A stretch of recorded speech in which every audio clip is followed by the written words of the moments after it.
તમારે વજન ઉતારવાનું સિક્રેટ જાણવું છું ને, ચલો બતાવું. હું ડોક્ટર ઉત્પલા, યોર ડાયટિશિયન ફ્રોમ ફિટઝેન. ઘણી વખત આમ સિમ્પલ વસ્તુ આપણા સમજમાં ન આવતી હોય, અથવા તો ઘણી વખત એવું થતું હોય કે ઘણા બધા વિડીયો જોઈએ છીએ, આમ થોડું કોમ્પ્લિકેટેડ કરી દીધું છે. આટલું બધું કોમ્પ્લિકેશન અમારે નથી જવું. હું આખો દિવસ કેલરી કાઉન્ટ કઈ રીતે કરું, મને ખબર નથી. કેલરી કઈ રીતે કાઉન્ટ થાય મને ખબર નથી. આ કઈ રીતે થાય, આ હાઈ કેલરી ફૂડ છે, આ લો કેલરી ફૂડ છે, એટલું બધું ખબર નથી. તો કઈ વાંધો નહીં, આપણે પડવું જ નથી. ચલો સાવ નાની નાની સિમ્પલ ટ્રીક આપું છું કે જેનાથી વેઇટ લોસ થાય. વેઇટ લોસ છે ને જનરલી આમ બધાના બોડી પ્રમાણે અલગ અલગ રીતે થતો હોય છે. કોઈ એક વ્યક્તિનું બોડી અલગ છે, બીજા વ્યક્તિનું બોડી અલગ છે. એટલે એક ડાયટમાં ક્યારેય બધા જ વ્યક્તિઓ ફિટ થઈ શકે એવું હોતું જ નથી. પણ સિમ્પલ ટ્રીક આપું છું કે જે તમે ફોલો કરશો ને તો થોડો ઘણો તો ફેર પડી જ જશે. પહેલી વસ્તુ છે ઓછું જમો વધુ ચાલો. ઓછું જમો એટલે કઈ રીતે? સાવ બંધ નથી કરી દેવાનું જમવાનું. ઓછું જમો એટલે તમે જે જમો છો એની પ્લેટ નાની કરો. તમે જે વાટકામાં જમો છો એ વાટકો નાનો કરો. 2 ચમચી ઘટાડો, વધારે નથી ઘટાડવું. 2-3 દિવસ પહેલા ઓબ્ઝર્વ કરો કે તમે શું ખાઓ છો, કેટલું ખાઓ છો. ચોથે દિવસે તમે તમારી પ્લેટ અને વાટકો નાનો કરશો ને તમને ઓટોમેટિક આઈડિયા આવશે કે મેં કેટલું ઓછું કર્યું. ઘણી વખત થોડુંક ઓછું કરવાથી પણ આખા દિવસની 400-500 કેલરી ઓછી થઈ જતી હોય છે. ઓછું જમવું એટલે ફેટ ડાયટમાં જવું, સાવ લો કેલરી બાજુ જવું, કાર્બ્સ સાવ બંધ કરી દેવા, એ બધા ડાયટમાં જવાની જરૂર નથી હોતી. ઓછું જમવું, આપણા શરીરને છે ને જમીએ ને તો જ એનર્જી મળતી હોય છે. એટલે એનર્જી એટલી જરૂરી છે. ઓછું જમીને ઓછી એનર્જી લઈને વીકનેસ બાજુ નથી જવાનું. બસ થોડું શું જમો છો, કેટલું જમો છો ને એનું જ ફોકસ કરવાનું છે. તમે જમો છો તો ચાલવાનું પણ એટલું રાખો. જનરલી આપણે જમીન બેસતા હોઈએ, જમીન સુઈ જતા હોઈએ, અથવા તો જમીને ટીવી સામે બેસી જઈએ, મોબાઈલ લઈને બેસી જઈએ. એ નથી કરવાનું. જમીને તમે ઘરમાં ને ઘરમાં ચાલો, ફળિયામાં ચાલો, ક્યાંય જ દોડવા જવાની જરૂર નથી. પણ ચાલવું એટલું જ જરૂરી છે. દિવસ દરમિયાન સતત ચાલતા રહેવું જોઈએ. એનાથી પણ કેલરી બંધ થશે, એનાથી પણ મેટાબોલિઝમ ફાસ્ટ થશે ને એનો ફાયદો મળશે. બીજી વસ્તુ છે બ્રેડ છે, પીઝા છે, હાઈલી પ્રોસેસ ફૂડ છે, એ બંધ કરીએ. એની જગ્યાએ આખું અનાજ ચાલુ કરીએ. જેમ કે ઘઉંના લોટનો ઉપયોગ આપણે વધારીએ, બાજરાનો ઉપયોગ વધારીએ, જુવારનો ઉપયોગ વધારીએ. આ બધું એક નાની વસ્તુથી પણ ઘણા બધા ફેરફાર થતા હોય છે. મેંદાની વસ્તુ આપણે ઘણી વખત ફ્રાઈડ બનાવતા હોઈએ, પીઝા છે, બર્ગર છે, કે જે ટોસ્ટ છે, ખારી છે, હાઈ કેલરી સાઈડ જાય છે, ન્યુટ્રિશન લો છે. ઓલરેડી આપણે કેલરી પણ વધારે મળે છે ને ન્યુટ્રિશન પણ નથી મળતા. તો એ એક એવોઇડ કરીએ. એ વસ્તુ એવોઇડ કરવાથી પણ ફાયદો થશે.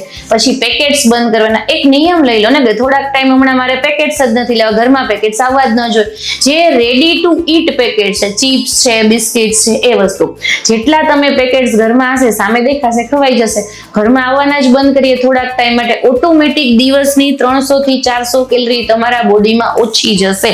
તમે શું ખાવ છો એ મગજમાં રાખો, કેટલું ખાવ છો એ મગજમાં રાખો.